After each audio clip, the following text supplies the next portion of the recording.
Hi friends, I'm Michelle from Michigan and I'm Quimby Cottage Knits, and I thought I would come on today and talk a little bit about my knitting with you. If you've been following for a while, you know that I entered some things in the county fair, so we're going to talk about that, but we're going to talk about some of my other knitting too. So let's start with what I finished, shall we? I finished my chicken. So it's unblocked. I still have to block it, and you can tell because there's like this weird stuff going on here. And I have a lot of confessions to make about this chicken. So first of all, she gives directions. This is Susan B. Anderson's pattern.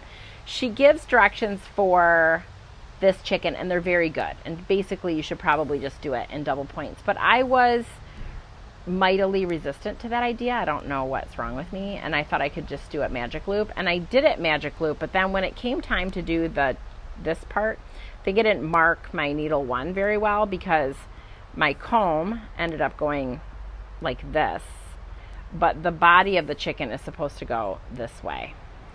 So I was like, oh, that's fine, no big deal, and which it wasn't until I put on the legs. So now my chicken's legs are like knock-kneed or whatever that's called.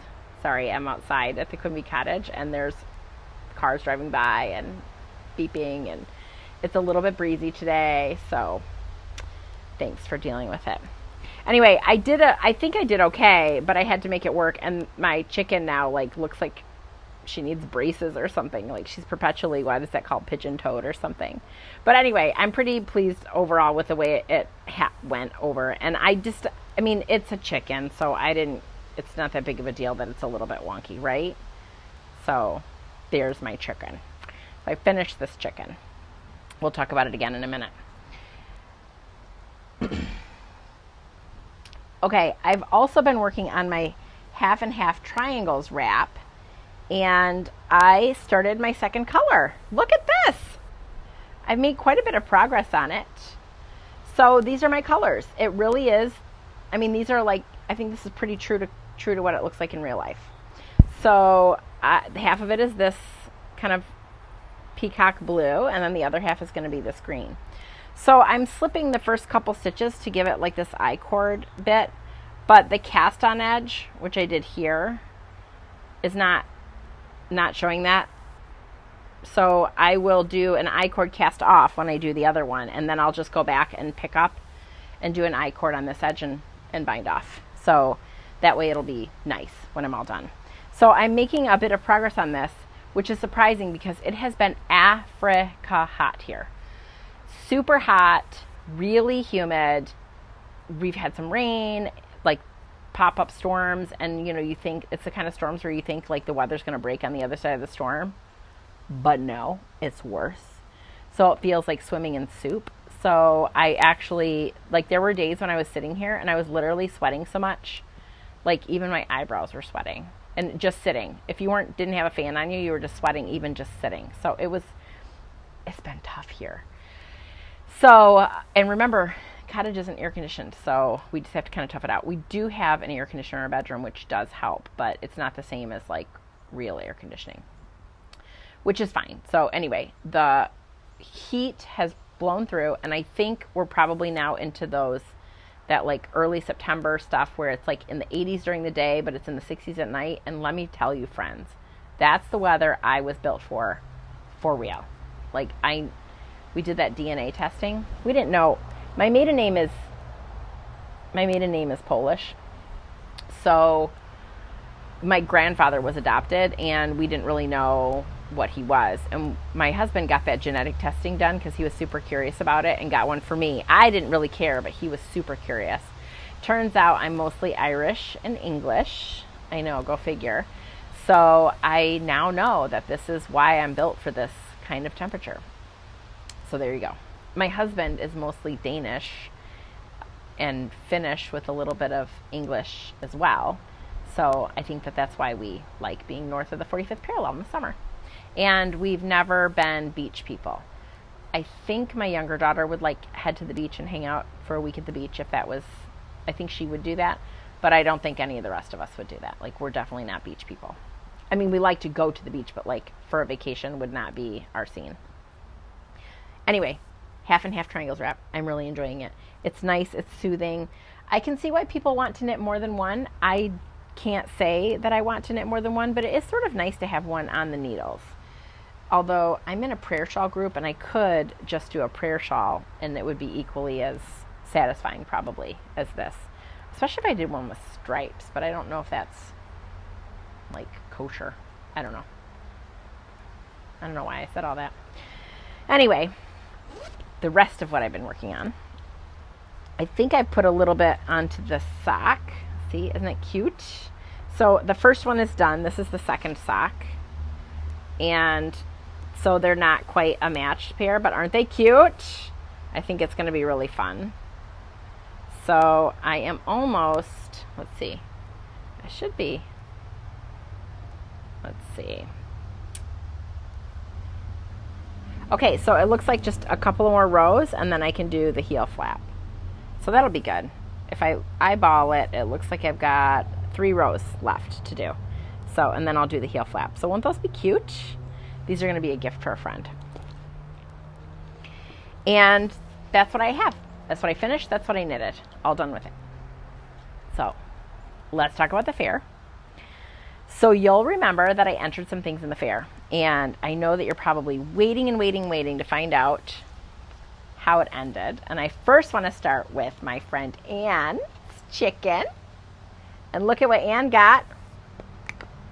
First place. That's right. So look at Anne's chicken with her first place ribbon. I wonder if this ribbon will fit around her neck. Let's see if it does. Because Anne got a first place. Look at that chicken. How cute is she? Okay, so then again, let's talk gauge. And also why Anne's chicken looks better than mine. So see how Anne's chicken's legs look like they go, and my chicken needs orthotics for sure. So Anne's chicken is, see how she made hers on the wide, and see how mine's going the wrong way. And then also see these pearl bumps. Susan B. Anderson cleverly does that for you, so you know where to pick up your business. And I had to make it up because I didn't follow the rules. So I had to do some math, and look at, now that I look at the tail, it's not perfectly aligned, but it's fine. Again, it's fine. So my chicken is, you know, made by me. But aren't they cute? Again, we follow the same, everything is the same, but you can see gauge is a little bit different. Also, I had to add more stuffing to mine. It was a little bit, I think, understuffed. And I read somewhere that if you use real wool stuffing, that stuffing kind of settles, the wool stuffing kind of settles. So I did stuff it a little bit more, so it's a little bit thicker. And then my chicken has beads in the bottom of it. And Anne's chicken has beans. But isn't that chicken cute? Look at that. And so cheers to Anne for having us both do chicken, and cheers to Anne for getting this blue ribbon. Now I want to tell you that I had to go against Anne with my little gnome. See my little gnome? And my little gnome only won second because first place, second place. So I have the ribbon for that too. Look at.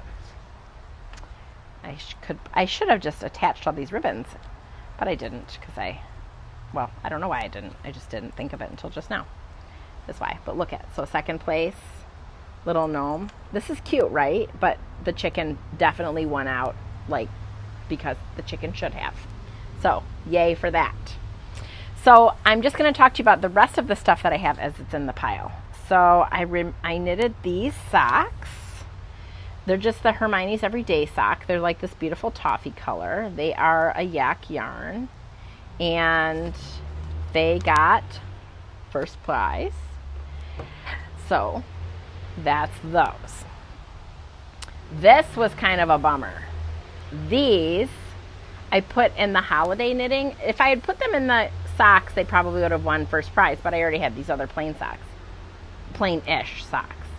But these socks I had to put in the holiday item category, and I thought that the holiday item category was only knitted holiday items, but it's not true. It actually is all holiday crafted items. So this actually won third place. The first place prize was a quilted with snowman on it, sort of. I think it's maybe a wall hanging. And I think the second place prize, again, it was holiday, not Christmas. The second place prize was a basket of crocheted pumpkins. So this won third place. And probably, I mean, I can kind of see why, except for I sort of can't because they're so perfect. So that was like a little bit of a sad. But not that sad. I mean, they still placed. But I really thought that they would get a blue ribbon. So what's up with that? So now I have my first white ribbon. Look, here it is. White. So there's that. I then got first place for this little baby layette set. Isn't that sweet? And the woman who checked it in, I think, was not a knitter, because when I checked this in, she oohed and ahed over it. And so I was like, oh yeah, I know she's not the judge, but I knew that was the thing that she admired. And she said, what do you do with it? And I said, what do you mean? And she said, well, what do you do with it when you're done with the fair? And I was like, still thinking, what do you mean? Because like knitted things are knitted things, and you know, you wear them or whatever. And she said, do you give it to the NICU? And while I appreciate that this is a tiny sweater, it's not like really NICU baby size sweater. And also, okay, did I tell you guys this before? Maybe I did. If I did, just stop me. But when Sabine was just born, I had a friend who was from Iceland, and her mother was from Iceland. Her sister lived in England. And they had collectively knitted this white baby wardrobe. Everything was knitted and everything was white. So the sister had a baby girl, had mailed the clothes to my friend when she had her son, had mailed them back to her sister when she had her second child, which happened to be a girl, who then mailed them back when my friend had her second child, which happened to be a boy. So her two boys were the same age as my two girls. And let me just tell you, my heart just beat fast. I wished that I had knitted a white wardrobe for my baby. And at the time, I really was just starting to knit with Sabine. Sabine was little when I started to knit. She was like 1, or maybe a little younger than 1. So I wouldn't have knitted a layette anyway. But the point is, now I want to knit a white layette set for like a grandbaby or something. Not that I'm wanting to do that soon, but I just think there's something to having babies all wrapped in white knitting. And then also, I kind of think it's cool to think about a family of children all wearing the same infant clothes.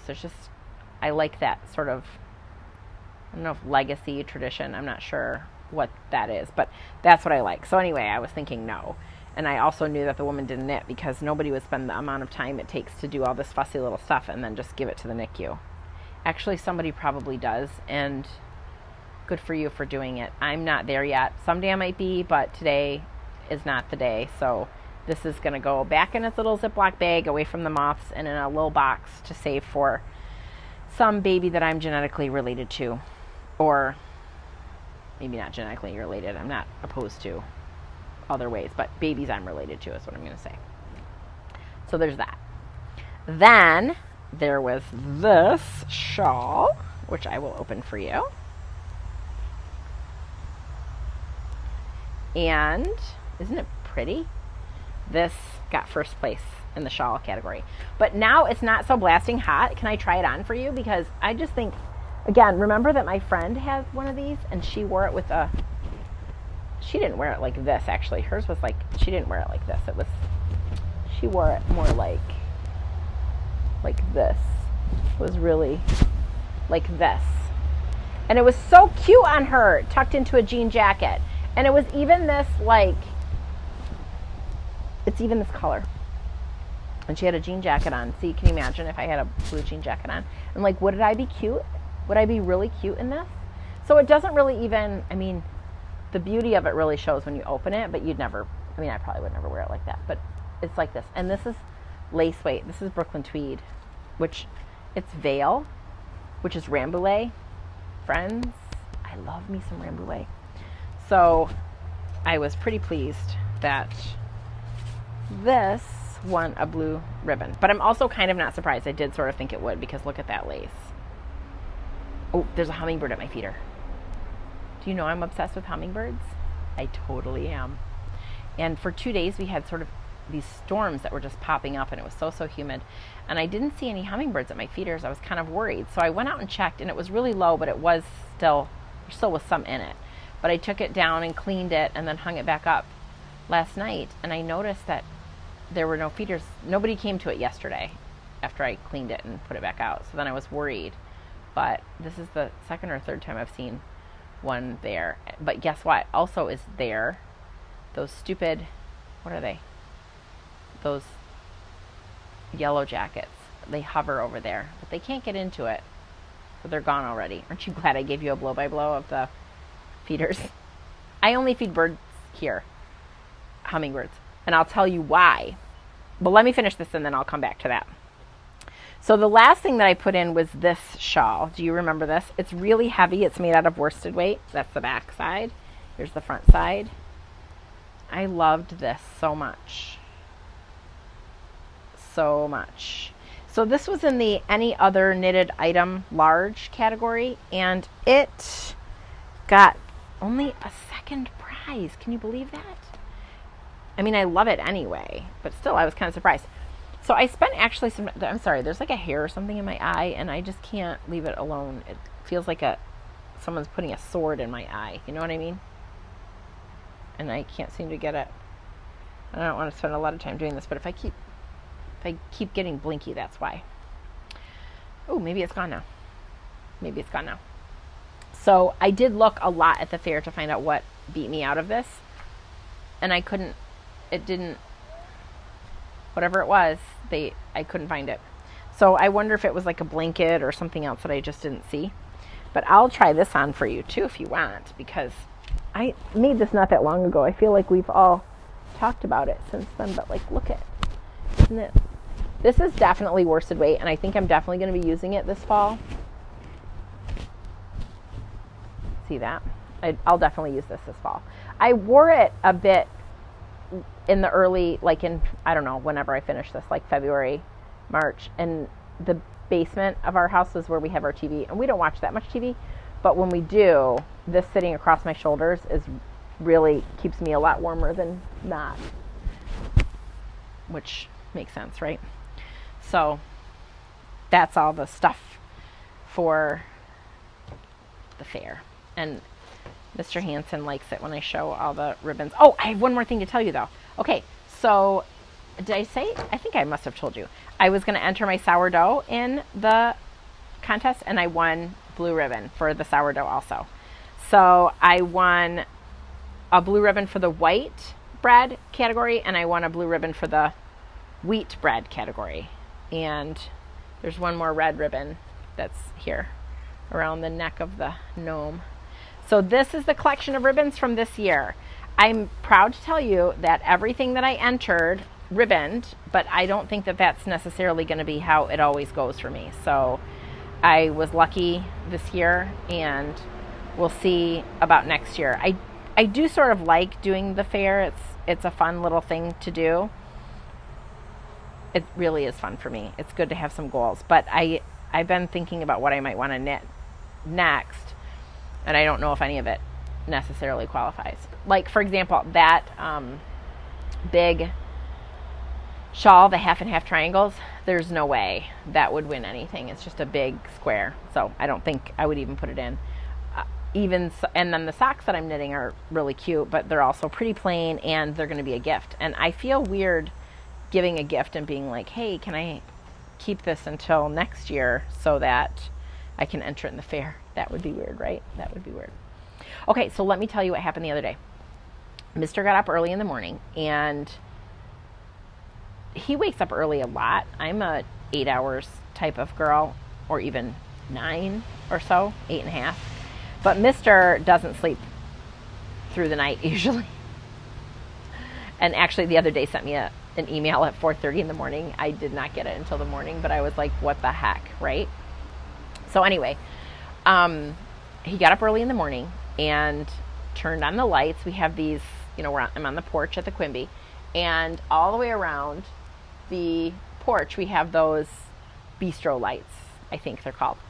And they're on a remote control. And so we just turn them on and it brightens everything up. And then there's a lamp here next to where I'm sitting. So you can turn the lamp on if you're going to sit in this spot. So Mr. decided to make himself some coffee and read the paper. And we'd had a particularly busy week. So he had 5 Wall Street Journals that he wanted to read. And he made his coffee, turned on the lights, came out with the newspaper, and came eyeball to eyeball with a skunk. Yes, a skunk. So, did I tell this already? I feel like I told you this already. Anyway, there was a Rubbermaid container full of dog food out here from the dog. Remember that we had a dog and he passed away. And the dog food was actually at home. But Sarita came up and she was going to take the dog food to the fish hatchery and feed some of it to the fish. And she left it on the porch. And I've been treating it like it's a little footstool. It's exactly the right size. And so I had my wood bowl. My neighbor made this for me. It's like a good size bowl, big enough for a chicken and a gnome, the big chicken. And I had all the supplies in it to knit the chicken. And it was just sitting on there like it was a nightstand or a little stool. And the day before, Mr. came eyeball to eyeball with a skunk. When I came out in the morning, I saw that the trash, we keep a little trash out here for like ice cream wrappers and stuff. And it was tipped over, and then this bowl was tipped over. And I thought it must be like a chipmunk or a squirrel because it was in the trash and then also was in the knitting. Just tipped it all over. And I thought maybe it was looking for nesting material or something because yarn would make sense. Well, when Mr. came eyeball to eyeball with that skunk, I realized that the skunk had been visiting before and had smelled that dog food, and the next day knocked it all over, tipped over the dog food, and then was like having himself a little feast. So Mr. stamped his feet and it ran underneath the swing, and then he stamped his feet again and it ran over by the palm tree, and then he took a broom and like poked it. I do feel like I told you this already. Oh my gosh. Anyway, eventually it squeezed out. So what's alarming to me is that the space between the bottom rail of the porch is only like this much. I mean, maybe it's this much. But still, I didn't realize the skunk could get in that much, and they really are just kind of rodents, right? They just squash themselves down and squeeze out. So that was a little bit nerve-wracking. And now that thing of dog food, and god darn it, today was trash day and I should have put it out and I didn't even think of it. Now it's in the kitchen because I don't want the skunk to get it, but I'm afraid to put it anywhere else. So that's kind of a bummer. Now I'm stuck with this big bucket of dog food for yet another week because I didn't think about it. And I don't want to just dump it anywhere in my yard because that would not be good. Because then it would think it could come back. And it is not welcome. Not welcome at all. So, yeah, that was my story. I can't think of any other good stories to tell you. So, I think that'll be it. I am having some friends over today. No. So, that's all I'm going to say. On that note, yeah, that's all I'm going to say. Okay. So that's the update from the fair. I hope you are all knitting and enjoying yourselves. And if you're not knitting, I hope you're doing swimming or sailing or whatever fun things you get to do that are really, really fun. And I will catch up with you in a little while. Bye.